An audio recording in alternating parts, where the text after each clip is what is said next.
Ето това е скулптурата на главата на цар Калоян. Следователи са гледали истинския му череп и са установили, че все едно това е истинския му образ. Ето това е гробницата на цар Самуил, където са намерили останките му.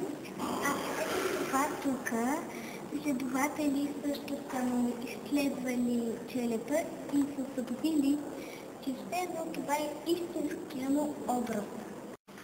Ето това са езични печати, които са използвани от самия Васил Левски.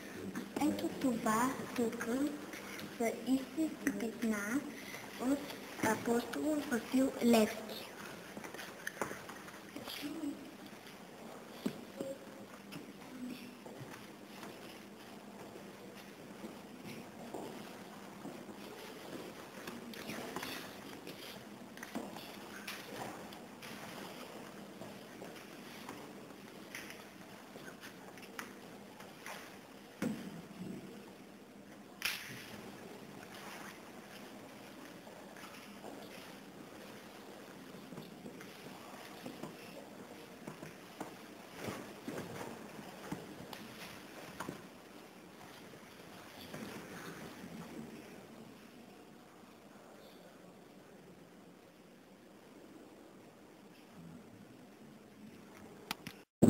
Вижте нашата родина и